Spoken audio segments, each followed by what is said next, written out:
जय हिंद, जय भारत। मैं राम कुमार आपका अपने परिवार एकलव्य राम कुमार में हार्दिक स्वागत करता हूं। तो आप सब भाई बहनों के लिए आज अपन एक्सरसाइज लेकर आए हैं प्रश्नावली 5.1, जिसके सवाल इतने आसान हैं जो मैंने कल पढ़ाया था उसी से पूरे रिलेटिव हैं।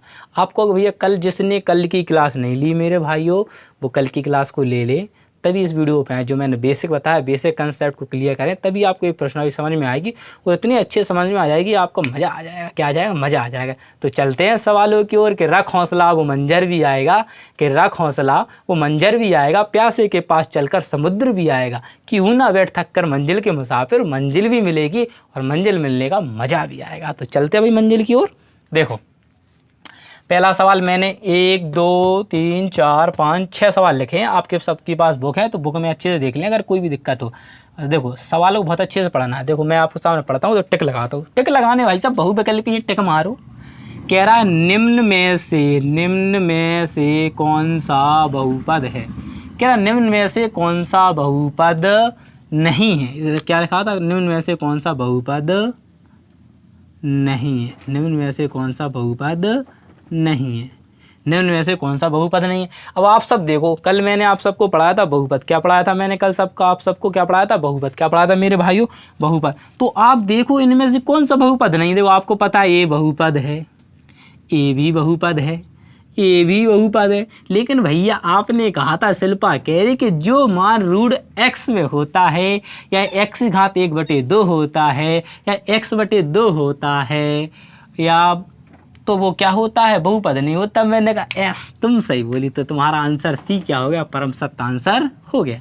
अब चलते हैं सेकंड सवाल की ओर कि निम्न में से कौन सा बहुपद नहीं है। हमने कहा कोई आंखें मूछ के दिख रहा है, देखो बटे में लगा, भैया यही बहुपद नहीं है। ए भी बहुपद है। अब इसको तो अपन कह नहीं सकते, लेकिन ये बहुपद नहीं है। ठीक है, ये तो बहुपद होता ही नहीं है। संख्या 7, इसको तो अपन बहुपद कह ही नहीं सकते हैं। क्या नहीं कर सकते? इसको तो अपन बहुपद कह ही नहीं सकते हैं। इसको तो बहुपद अपन क्या नहीं कर सकते। तो बहुपद कौन सा नहीं है? ये नहीं। अब एक रामलाल कहने लगा भैया 7 भी तो बहुपद नहीं है। मैंने कहा गधे, इसको अपन कहते हैं अचर बहुपद। क्या कहते हैं? अचर बहुपद। ऐसी गलती ना करो ना। ऑप्शन में से इनमें से कोई नहीं, वो ऑप्शन का सब क्या होगा अपना? प्रश्न number C. You are right. ठीक है। अब है कि निम्न में से कौन एक पदीय बहुपद। देख लो, जिसमें एक पद लिखा हो। किसमें लिखा है? इसमें। यही तुम्हारा आंसर है, जिसमें सिर्फ एक ही पद हो। मैंने बताया था निम्न में से कौन एक पदीय बहुपद। देखो, एक पद किसमें दिख रहा अकेला? देखो इसमें, ये आंसर हो गया। कोई दिक्कत ही नहीं है। कल मैंने आप सबको पढ़ाया था, वही सब चीज़ें आ रही हैं कि निम्न में से कौन द्विपदी बहुपद, जिसमें कितने पद होते हैं? 2 पद होते हैं। केवल 2 पद, केवल 2 पद। देखो इसमें भी हैं, इसमें भी 2 पद दिख रहा है प्रभु, इसमें भी 2 पद दिख रहा है, इसमें भी 2 पद दिख रहा है। यार सभी द्विपदी हैं। हाँ, ऑप्शन डी कह रहा है कि सभी सत्य हैं। तो कौन सा ऑप्शन लगाओगे तुम? डी में, क्योंकि सभी सत्य हैं। अब लास्ट प्रश्न है 6वां कि निम्न में से कौन त्रिपदी बहुपद है। यानी त्रिपदी का मतलब जिसमें 3 पद हो। देखो इसमें 1 2 पद हैं, 1 2 3। तो ये आंसर तुम्हारा क्या? परम सत्य। 20 में क्या है? 3 पद हैं। तो इसीलिए तो कितने अच्छे से अपन ने विकल्पों को बहुत अच्छे से आंसर देख लिए। कब? जब अपन ने डेमो क्लास ली तब। अगर आप भी डेमो क्लास लोगे तो आप भी यूं पढ़ा दोगे मजे में। ठीक है। तो अब चलते हैं अपन नेक्स्ट सवालों की ओर। अब आपके सामने रहे नेक्स्ट क्वेश्चन, जो मैंने कहा था 7वां 8वां 9वां 10वां 11वां। देखो 7वां क्वेश्चन क्या कह रहा है, तुम अच्छे से पढ़ो कि बहुपद 2x³ x² की घात 5 प्लस के 6x का आरोही क्रम। देखो सबसे पहले समझ लो आरोही क्रम क्या होता है। आरोही क्रम मतलब होता है बढ़ता क्रम। आरोही मतलब कभी तुमने चिड़ियाँ चढ़ी, चढ़ते चले जाते हो, चढ़ते चले, तो उसको कहते हैं आरोही क्रम। यानी एक से ऊपर को जाना, कहने का मतलब छोटे से बड़े तक जाना। 1 2 3 4 5 6 ऐसे बढ़ते हैं, तो उससे अपन कहते हैं आरोही क्रम। छोटे छोटे बच्चों की किताबों में देखा, एक सीढ़ी चढ़ते 2 3 4 4। जब अपन छिड्डी चढ़े तो समझ लो आरोही क्रम, और जब छिड्डी उतरे तो समझ लो अवरोही क्रम। याद करने का मस्त तरीका, जब भी छिड्डी चढ़े आरोही क्रम, जब भी छिड्डी उतरे अवरोही क्रम। तो आरोही क्रम क्या होता है? मतलब बढ़ता क्रम। बढ़ता देखो कैसे है, बढ़ने का मतलब होता है 1 2। तो सबसे पहले देखेंगे सबसे छोटा, देखो जिसमें एक भी घात नहीं होगी। देखो एक ही घात किसमें नहीं? 6 में। देखो 6 आया। फिर देखो 1 से इसकी घात क्या है? 1। फिर देखो 2 घात आई, फिर देखो 3 घात आई, फिर कितनी आएंगी? 5 घात आएंगी। तो यही अपना क्या है? आरोही क्रम है। यही अपना परम सत्य आंसर है। देखो ये x² लिखा, फिर 6, तो ये तो है ही नहीं। पहले भैया उचाट लगाई 2 पे और फिर 1 पे आ गया। एक आएगा आरोही क्रम, ये तो साला क्रम ही पता नहीं चला कौन सा है। ये अगर ये भी दोनों सत्य, भाई साहब एक सत्य है, ये गलत। दोनों सत्य कैसे होगा? इनमें से कोई नहीं देगी। ठीक है, तो इसलिए पहला ऑप्शन सही है। फिर इसमें क्या है? देखो बहुपद x Q minus x plus x square minus 2√2 का अवरोही क्रम। क्या ज्ञात करना है इसमें? अवरोही क्रम। अभी अपन को करना था आरोही क्रम, अब अपन को ज्ञात करना है अवरोही क्रम। अवरोही क्रम मतलब छत पे चढ़ जाओ, उतरते हो टक टक टक टक टक टक, हम अवरोही क्रम कर रहे हैं, टक टक टक। माँ कही क्या कर रहे हैं? माँ हम चढ़ रहे हैं तो अवरोही क्रम, उतर रहे हैं तो अवरोही क्रम। इसीलिए उतर रहे हैं तो कौन सा क्रम है तुम्हारा? अवरोही क्रम। तो अवरोही का मतलब होता है घटता, यानी कहने मतलब पहले सबसे बड़ा, फिर उससे छोटा, फिर उससे छोटा, फिर वो सबसे छोटा। तो सबसे घात जहाँ देखो किसकी, आपने कहा 3 के, देखो 3 लिखा। सबसे फिर इससे कम देखो 2 होती है, फिर इससे कम x होती, सबसे कम a होती है। तो पहली ऑप्शन तुम्हारा क्या है? परम सत्य आंसर है। इसको अपन कहेंगे नहीं, ठीक है। ये तो आरोही क्रम में लिखा, ये भी दोनों सत्य है, इनमें से कोई है नहीं। तो ऑप्शन सही अपना क्या है? ए। इसमें भी ये, इसमें भी दोनों, ठीक है। अब अच्छे समझते हैं अपन प्रश्न नंबर 9 को, जो कह रहा है कि एक बहुपद जिसके प्रत्येक पद का गुणांक 0 हो वह कहलाता है। मैंने कहा था जिसका गुणांक 0 होता है, तो शिल्पा तुरंत बोली उसे शून्य बहुपद कहते हैं। मैंने कहा वेरी गुड, वाह शिल्पा, तूने तो दिल खुश कर दिया, तूने बिल्कुल दिल खुश कर दिया। शून्य बहुपद जिसमें शून्य रहेगा भाई साहब, जो 0 से टकराएगा वो चूर चूर हो जाएगा।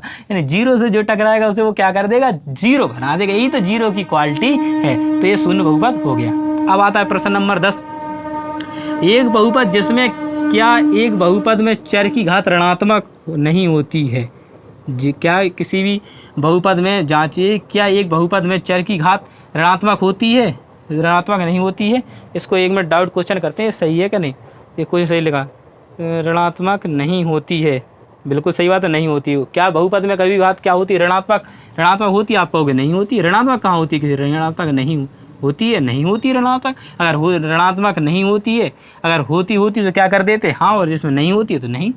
इसकी घात बहुपद की घात, बहुपद में चर की घात ऋणात्मक नहीं होती है। अगर नहीं होती है, अगर नहीं होती तो लिखते हाँ, इसका मतलब होती है। बहुपद में ऋणात्मक घात होती है, क्या होती होगी, इसीलिए क्या नहीं, ठीक है। एक बहुपद जिसमें केवल वास्तविक संख्या 1 का पद होता है, उस बहुपद का नाम बताइए। देखो, एक बहुपद जिसमें केवल वास्तविक संख्या, मैंने वास्तविक संख्या पूर्णांक संख्या होती है, कहने का मतलब 5, तो इसी को क्या कहते हैं अपन?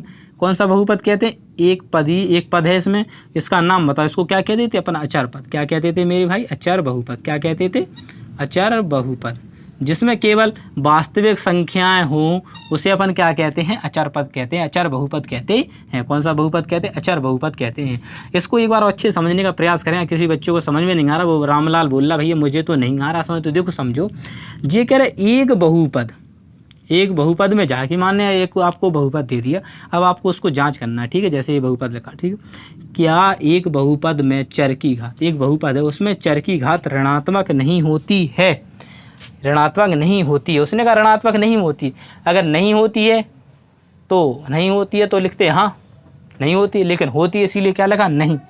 ऋणात्मक घात नहीं होती, नहीं, क्या नहीं, इसीलिए ऑप्शन इसका क्या है? नहीं है, ठीक है। इसमें अगर कुछ भी दिक्कत हो तो और अच्छा सा मैं इसको एनालिसिस कर दूंगा, टेंशन नहीं करो। इसका आंसर क्या नहीं है, लेकिन और अच्छा आपको एनालिसिस करके मैं क्या कर दूंगा, आपको अभी समझा दूंगा। नेक्स्ट क्वेश्चन के जाते ही आपको समझाता हूँ, ठीक है। अब आपको जो क्वेश्चन नंबर 10 में डाउट हो रहा था कि एक बहुपद में जांचिए क्या एक बहुपद में चर की घात ऋणात्मक नहीं होती है? नहीं होती है, ऋणात्मक घात नहीं होती है, हमेशा धनात्मक घात होती है। कहने का मतलब सिर्फ इतना, और उसमें ज़्यादा दिमाग लगाने का नहीं। क्योंकि विजय कह रहा है क्या एक बहुपद में चर की घात ऋणात्मक नहीं होती है? नहीं होती है। अगर होती तो कहते हाँ होती है, जब होती ही नहीं है तो नहीं लिखेंगे ना, हाँ थोड़ी लिख देंगे। समझ रहे हो ना मेरे छोटे लाल, प्यारे लाल, ठीक है। तो इसका मतलब ये। अब चलते हैं अपन सवालों के, जो अपन ने सवाल लिखे हैं। देखो इनको बहुत आसानी से अपन को हल करना है। जैसे कि निम्न व्यंजकों में से कौन बहुपद है? देखो बहुपद आप सबको पता है कि देखो ए बहुपद है, देखो ए भी बहुपद है, सिर्फ √2 पर है और 3 पर, तो ये भी बहुपद है। देखो ना ए बहुपद है और ना ए बहुपद है, तो उत्तर तुम्हारा क्या होगा? 1, 2 और बाद 3, यानी कहने मतलब पहला, दूसरा, तीसरा, यानी क्या है? ये बहुपद हैं, और बकाया चौथा, पांचवा बहुपद नहीं है। सिर्फ कौन कौन सा आंसर सही है तुम्हारा? पहला, दूसरा, तीसरा। कौन कौन से आंसर सही हैं आप सबके? पहला है, दूसरा है और तीसरा है, ठीक है। अब चलते हैं अपन 13वें क्वेश्चन की ओर। जिस समझ में नहीं आओ 13वें क्वेश्चन समझते हैं कि निम्न व्यंजकों में से एक पदी बताओ, द्विपदी बताओ, त्रिपदी बताओ। हमने कहा बहुत सारा है यार, एक पदी की बात कर ला तो लिख लो एक पदी। अब एक पदी में कौन कौन से, तो आप कहोगे एक पद इसमें है और कहीं नहीं, तो एक पदी कौन सा है? मैंने कहा द्विपद लिख लो, द्विपदी। तो द्विपदी में क्या, तो मतलब क्या, जिसमें दो पद हो, देखो इसमें दो पद हैं, तो क्या होगा 6x² प्लस के 5 कॉमा लगा के, और कौन है आपको जी है, तो इसको भी लिख दो x² प्लस के 1, ये भी आंसर होगा। ठीक है, द्विपद। अब आगा त्रिपद, त्रिपदी। त्रिपदी का मतलब क्या है, जिसमें 3 पद हो। 3 पद देखो इसमें भी हैं और इसमें भी हैं, तो बस ये दोनों आंसर हो जाएंगे। x³ प्लस के 3x² प्लस के 1 कॉमा लगा के x³ प्लस के 6x² प्लस के 5x। तो कहने का मतलब यही तुम्हारे परम सत्य आंसर, ऐसे लिखना, एक पदी, द्विपदी और त्रिपदी, ये आपके क्या हो गए हैं, आंसर हो गए हैं। अब चलते हैं अपन आखिरी और अंतिम सवाल, क्वेश्चन नंबर 14 पर। ठीक है, और घबराए ना इससे कि देखो ये एक पदी है, तो देखो एक पदी, वो तो सब बिंदास है। ठीक है, तो ये आपके आंसर होगा। इन दोनों को, यानी कहने का मतलब इसको त्रिपदी, इसको द्विपदी, इसको द्विपदी। ठीक है, तो ऐसे अपन को क्या करना है, हल करना है। जिसमें 3 पदों से त्रिपदी कहते हैं, जिसमें 2 पदों से क्या कहें, द्विपदी कहेंगे। ठीक है, तो ऐसे आप लिख सकते हो। और अगर आप इनको ऐसे भी नहीं लिखना हो तो आप इनके सामने लिख सकते हो। इसको लिख सकते हो द्विपदी, इधर द्विपदी, इसको भी आप द्विपदी लिख सकते हो। ठीक है, इसको एक पदी लिख सकते हो, एक पदी। ठीक है, इधर इसे त्रिपदी लिख सकते हो, इनके सामने लिख दो ऐसे त्रिपदी, जैसे आपको उचित लगे। ऐसा मेरे ख्याल से में बेस्ट तरीका। अगर आपको ऐसे ही लिखना तो आप इसके सामने लिख सकते हैं, इसको उतारो इसके सामने लिख दो त्रिपदी, इसको उतारो इसके सामने लिख दो त्रिपदी, उसको उतारो उसके सामने द्विपदी, इसको द्विपदी। ठीक है, अब चलते हैं आखिरी और अंतिम सवाल 14 पर। अब अपना आखिरी सवाल आ गया है 14, जिसको बहुत ही आसानी से सीखना है। इसके 4 सवाल, जिसके 2 मैंने अभी कल लिख दिए, और अभी 1 मिनट दोनों को और हल कर देते। तो पहले सवाल को पढ़ो, क्या कह रहा है कि निम्न बहुपदों को उनके मानक रूप में लिखिए। मैं लास्ट में आपको बताया था कि मानक रूप अपन किस तरीके से निकालते हैं। मानक रूप का मतलब होता है या तो आरोही क्रम या अवरोही क्रम, या दोनों क्रम। कहने का मतलब जैसा उत्तर में पूछा, उत्तर में दोनों पूछ रहा है कि आरोही अवरोही दोनों क्रम में लिखें, तो उसी को कहते हैं अपन क्या, मानक रूप। हमने कहा था पहले आरोही क्रम में लिखते हैं, आरोही क्रम। आरोही क्रम आप सब जानते हो कौन सा क्रम होता है, बढ़ता क्रम। तो बढ़ता क्रम क्या होता है, सबसे छोटा। तो सबसे छोटा कितना आप कहोगे, 4। फिर घात क्या लेंगे, वो 1 घात है, इसको लिखेंगे √2x। फिर लिखेंगे, देखो 2 घात दिख रही, तो देखो 2 घात प्लस के 5x²। फिर देखो 2 से बड़ा कितना आप कहोगे, माइनस के 3x⁴। फिर आप कहोगे जी वाला 2x⁵5। फिर आप कहोगे सबसे बड़ी घात क्या है, प्लस x⁵6। तो ये तो हो गया आपका आरोही क्रम। आरोही मतलब बढ़ता क्रम में आपने लिख दिया। अब होता है अवरोही क्रम। अवरोही क्रम, तो अवरोही क्रम में क्या करना है अपन को, उल्टा लिखना है। कहना इसका उल्टा विपरीत कर, सबसे बड़ा x⁵6, फिर उससे छोटा आप कहोगे -2x⁵5। फिर आप कहोगे उससे छोटा -3x²। फिर क्या लिखोगे पर 5x²। फिर क्या लिखोगे आप, √2 और x, फिर लिख दोगे एंड में 4। लीजिए ये आपका आरोही क्रम होगा और जी अवरोही क्रम हो गया। आपके दोनों ही आंसर आ गए होंगे, जो उत्तर मैच कर रहे होंगे पूरे के पूरे। ऐसे आपको करना, और कोई इसमें डर वाली बात नहीं। मैंने आपको पहले ही बताया था कि मानक रूप का मतलब होता है आरोही और अवरोही क्रम। जब दोनों क्रम होते तो उसे मानक रूप कहते हैं, इसीलिए मैंने आरोही क्रम में भी लिखा है बढ़ता क्रम। और बढ़ते क्रम का उल्टा कर दो तो कौन सा हो जाता है, अवरोही क्रम। तो मैंने उल्टा कर दिया, बस अवरोही क्रम बनेगा। बहुत सरल है, जो अपन ने छोटे में सीखे आरोही क्रम वो ही है, सिर्फ इसमें XY लग गया। उस टाइम डरने की जरूरत नहीं है। पहले लिखते हैं हम सब में ज़्यादा, जिसकी घात हो वो सबसे बड़ा, और जिसकी घात बिल सब होए ना तो वो सबसे छोटा। फिर हो 1 2 3 4 ऐसे बढ़ते हैं घातों के हिसाब से। इसीलिए घात देखिए इसमें, तो 6 5 4 2 1 0। देखो इधर 6 5 4 2 1 0। 0 से बढ़े कहाँ तक, 6 तक, और 6 से घटे कहाँ तक, 0 तक। अब चलते हैं नेक्स्ट सवाल पर। पहले लिखेंगे आरोही क्रम। कौन सा क्रम लेंगे, आरोही क्रम। आरोही क्रम मतलब होता है घटता क्रम, सॉरी आरोही मतलब होता है बढ़ता क्रम। तो बढ़ता का मतलब क्या, सबसे छोटा क्या, तो आप कहोगे 4।